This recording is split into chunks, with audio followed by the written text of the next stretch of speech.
Hello viewers, स्वागत है आप सभी का मेरे यूट्यूब चैनल स्कूल ट्यूशन गुरुजी में। आज हम बात करेंगे कार्यपत्रक 94 की, जो कि 21 फरवरी के लिए जारी किया गया है। कक्षा 9 का विज्ञान विषय कार्यपत्रक है। बच्चे अपना नाम लिखेंगे और अपने कक्षा अध्यापक का नाम लिखेंगे। बच्चों, हमारा पाठ चल रहा है गुरुत्वाकर्षण, और आज के पुनरावृत्ति पाठ में हम इसमें पढ़ेंगे मुक्त पतन के बारे में। तो चलिए बच्चों, देखते हैं, जानते हैं, समझते हैं कि आज के कार्यपत्रक में आपके लिए क्या खास और आज का कार्यपत्रक आपको क्या बताना चाहता है। तो बच्चों, हम सभी को पता है कि प्रत्येक वस्तु गुरुत्वाकर्षण बल, जिसे हम गुरुत्वीय त्वरण कहते हैं, उसके उत्पन्न होने के कारण नीचे की तरफ गिरती है, और ये द्रव्यमान पर निर्भर नहीं करती। ठीक है, गुरुत्वीय त्वरण जो है द्रव्यमान पर निर्भर नहीं करता, इसलिए इसे निर्वात में जब कोई भी वस्तु को गिराया जाता है तो वो एक ही दर से नीचे गिरेगी। ठीक है बच्चों, अब एक छोटी सी एक्टिविटी है, इसमें क्या दिखाया गया आपको। यदि हम एक गतिविधि करें जिसमें एक सामान्य परिस्थिति में एक पंख और एक पत्थर के साथ करें, तो धरती पर पत्थर का टुकड़ा पहले नीचे गिरता है। ऐसा किस लिए होता है? वायु के प्रतिरोध के कारण। पंख पर लगने वाला वायु का प्रतिरोध पत्थर पर लगने वाले प्रतिरोध से अधिक होने के कारण पंख के गिरने की गति धीमी हो जाती है, जबकि पत्थर पर इसका बहुत कम प्रभाव पड़ता है। लेकिन इस गतिविधि को यदि हम निर्वात में करें तो वहां वायु न होने की वजह से दोनों ही वस्तु मुक्त पतन से एक ही दर से गुरुत्वीय त्वरण, क्योंकि उसमें सही जी जो है इक्वल होगा, एक साथ नीचे गिरेगी। यानी कि यहाँ पे क्या हो रहा है बच्चों, जो पंख है उस पर वायु का जो प्रतिरोध लग रहा है वो अधिक लग रहा है, और पत्थर है उस पर कम लग रहा है, जिस वजह से जो पंख है वो धीरे धीरे गिरेगा और पत्थर बहुत जल्दी गिर जाएगा।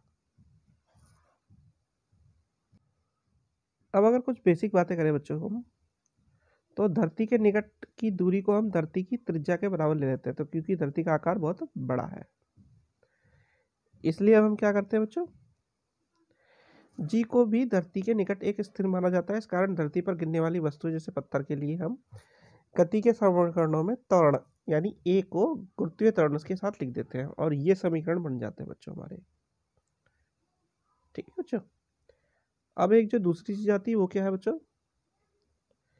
कि जब हम पत्थर को ऊपर उछालते हैं तब जी को माइनस जी दिया जाएगा, क्योंकि पत्थर गुरुत्वाकर्षण बल के विपरीत काम करती है, और तब पत्थर नीचे गति करता है तो उसे प्लस जी दिया जाएगा, क्योंकि पत्थर की जो गति है वो गुरुत्वाकर्षण बल की दिशा में है।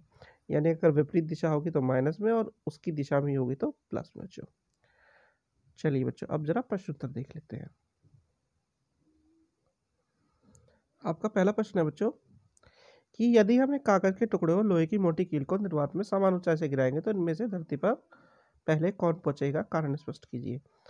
तो निर्वात में क्या होगा बच्चों, ये दोनों ही एक समान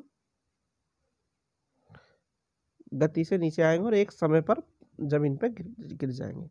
इसका कारण यह है कि वहां पे कोई भी तरीके का प्रतिरोध नहीं मिलेगा, जैसे कि वायु का प्रतिरोध हमें धरती पर देखने को मिलता है बच्चों।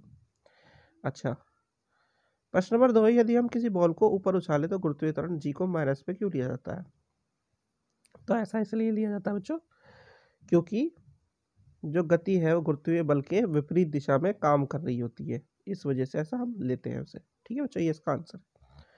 फिर प्रश्न नंबर 3 बच्चों, सामान्य परिस्थितियों में विभिन्न वस्तुओं को समान ऊंचाई से गिराने पर वह समान समय पर नीचे क्यों नहीं गिरती। तो इसका कारण ये होता है कि उसमें जब वो गिरती है तो उनपे अलग अलग प्रकार से प्रतिरोध लगता है, तो जिसपे ज़्यादा प्रतिरोध लगता है वो धीरे गिरती है, और जिसपे कम प्रतिरोध लगता है वो तेजी से गिर जाती है, जैसा कि आपको आपके कार्यपत्रक में उदाहरण में दे रखा है।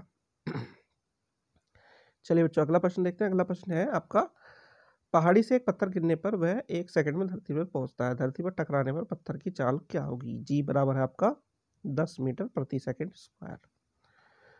तो यहाँ पे बच्चों हमारा फॉर्मूला लगेगा v is equal to u plus g t. ठीक है बच्चों, अच्छा हमें v निकालना है, u शून्य होगा क्योंकि वो कुछ जो ऊपर की साइड में जब होगा एक समय पर उसकी गति शून्य होगी, और शून्य से उसकी शुरुआत होगी। जी यहाँ पे 10 दिया हुआ है और टी है 1 सेकंड, तो v जब वो टकराएगी तो उसकी गति होगी 10 मीटर प्रति सेकंड बच्चों। तो बच्चों ये होगी आपका कार्यपत्र कंप्लीट, और वीडियो भी, आशा करता हूँ आपको वीडियो अच्छी लगी होगी। Thank you.